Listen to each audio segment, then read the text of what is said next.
السلام علیکم، میں ہوں کمل اور آپ دیکھ رہے ہیں اپنا یوٹیوب چینل کے بی پازیٹیو کانوو۔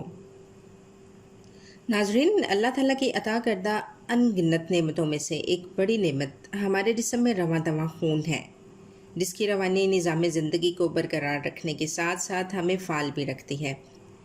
اگر کسی بھی وجہ سے جسم میں خون کی کمی واقع ہو جائے تو زندگی بچانے کے لیے عطیۂ خون کی ضرورت پڑتی ہے، جو کسی فیکٹری میں مصنوعی طور پر تیار کیا جاتا ہے اور نہ ہی اس کا کوئی متبادل ہے، بلکہ ایک تندرست اور توانا فرد ہی خون کی مخصوص مقدار عطیہ کر کے کسی ضرورت مند مریض کی جان بچا سکتا ہے۔ انتقال خون کی اس اہمیت کو اجاگر کرنے کے لیے عالمی ادارہ صحت کے زیر اہتمام دنیا بھر میں ہر سال 14 جون کو عطیۂ خون کا عالمی دن منایا جاتا ہے۔ امسال انسانیت کے نام پر جو پیغام جاری کیا گیا ہے وہ ہے give blood and keep the world beating, خون دو اور دنیا کو دھڑکتا رکھو۔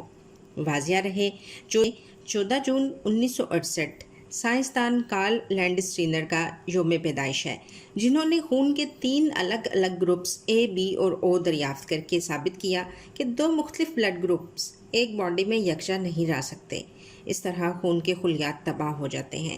اس تحقیق سے پہلے بلڈ گروپ جانچے بغیر ضرورت مندوں کو خون لگا دیا جاتا تھا، جس کے نتیجے میں اموات واقع ہو جاتی تھیں۔ اسی تحقیق پر انہیں 1930 میں نوبل پرائز سے نوازا گیا۔ عالمی ادارہ صحت کی جانب سے صحت سے متعلقہ مختلف ایام منانے کا مقصد عوام الناس میں شعور اجاگر کرنے کے ساتھ ساتھ درست معلومات فراہم کرنا ہے۔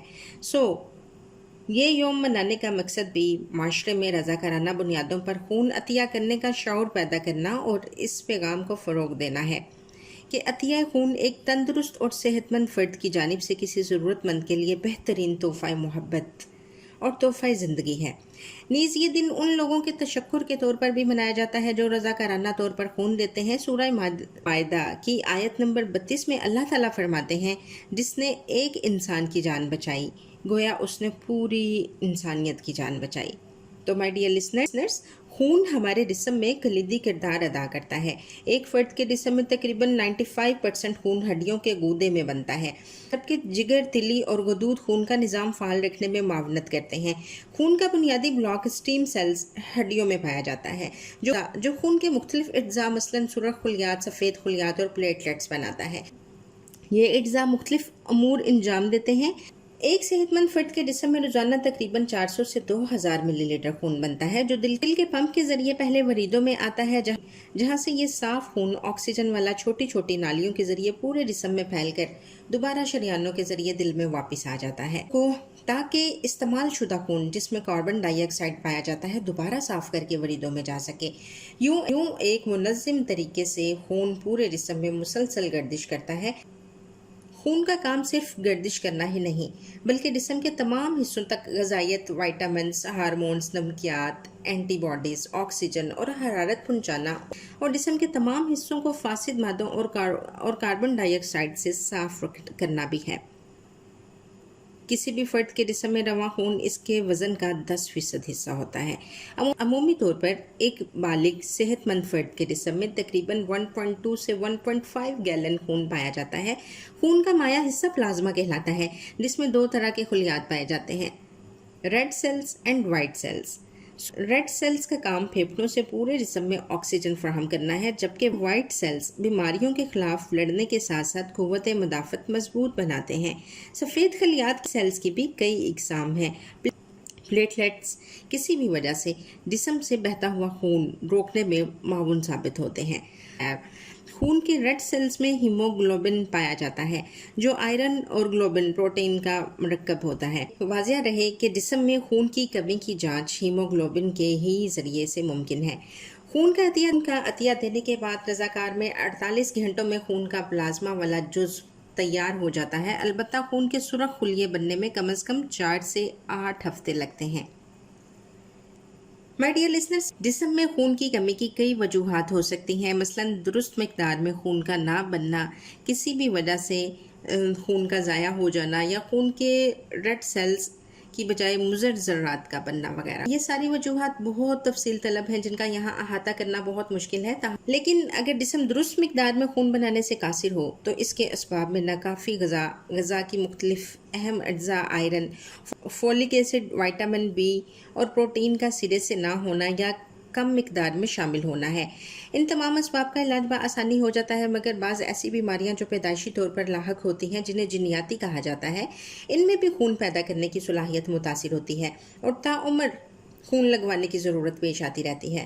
مثال کے طور پر تھیلیسیمیا میں خون کی شدید کمی واقع ہو جاتی ہے اور ایک خاص شیڈول کے تحت خون لگوانا زندگی بچانے کے لیے ضروری ہو جاتا ہے۔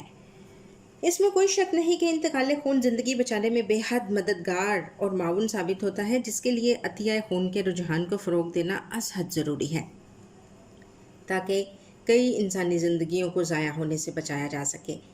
اس کے علاوہ خون کا عطیہ دینا اس لیے بھی بہت ضروری ہے کہ انفرادی اور اجتماعی طور پر ایک صحت مند معاشرہ تشکیل پا سکے۔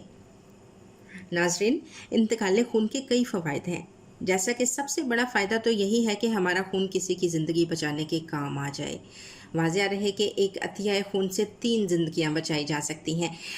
پھر خون عطیہ کرنے والے افراد جسمانی اور روحانی فوائد سے بھی مستفیض ہوتے ہیں، جیسے کسی کی مدد کرنے کے خیال سے ذہنی دباؤ کم ہو جاتا ہے، منفی خیالات ختم ہونے کے ساتھ ساتھ انسانیت سے ایک تعلق محسوس ہوتا ہے۔ نیز خون عطیہ کرنے سے پہلے رضاکار کا ایک منی فری میڈیکل چیک اپ بھی ہو جاتا ہے، جس کے نتیجے میں نبض کی رفتار، بلڈ پریشر، درجہ حرارت، ہیموگلوبن لیول وغیرہ پتہ چل جاتا ہے۔ تو خون کی اسکریننگ کے ذریعے متعدد عوارض مثلاً ہیپاٹائٹس اے، بی، سی وغیرہ کی بھی تشخیص ہو جاتی ہے۔ اس کے علاوہ خون کا عطیہ دینے سے جہاں سرطان اور دل کی بیماریاں لاحق ہونے کے امکانات کم ہوتے ہیں، وہی موٹاپے، کولیسٹرول، چکنائی میں بھی کمی واقع ہو جاتی ہے۔ نیز بلڈ پریشر کم ہو جاتا ہے، تو خون دینے سے کیلوریز جلتی ہیں اور زندگی صحت مند ہو جاتی ہے۔ مختصراً یہ کہ عطیہ خون نہ صرف زندگی بچانے اور صحت مند رہنے کا سبب بنتا ہے، بلکہ تحقیقات سے یہ بھی ثابت ہو چکا ہے کہ ڈونر بھی ذہنی اور جسمانی طور پر صحت مند رہتا ہے۔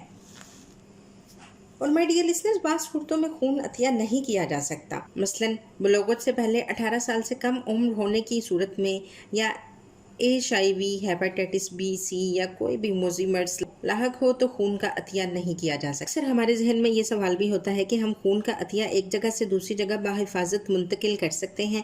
تو یقیناً کسی ایمرجنسی کی صورت میں یا ویسے بھی خون ایک سے دوسری جگہ بحفاظت منتقل ہو سکتا ہے۔ جہاں تک عطیہ خون کے ضمن میں معیارات کا تعلق ہے تو عطیہ کرنے والے فرد کو صحت مند، چاق و چوبند اور خون کے ذریعے منتقل ہونے والی بیماریوں سے پاک ہونا چاہیے۔ 18 سے 65 سال کی عمر کے تمام افراد خون کا عطیہ دے سکتے ہیں جن کا وزن کم سے کم 50 کلو گرام اور ہیموگلوبن 12 گرام اور نبض کی رفتار ٹھیک ہو۔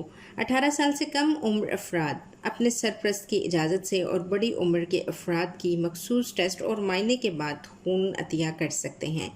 بعض اوقات خون کا عطیہ دینے سے جسمانی کمزوری، بے ہوشی اور چکر آنے اور متلی کے جسم پر نیلے دھبے پڑنے یا گھبراہٹ جیسی علامات ظاہر ہو سکتی ہیں جو وقتی طور پر ہوتی ہیں۔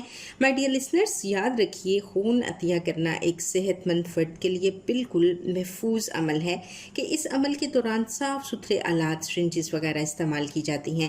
مکمل خون لگوانے کے علاوہ بعض کینسر کے پیشنٹس کو مریض کا وہی خون کا جزو لگایا جاتا ہے جس کی اسے ضرورت ہوتی ہے، جیسے کہ خون کے ریڈ سیلز یا وائٹ سیلز، پلازما اور پلیٹلیٹس وغیرہ۔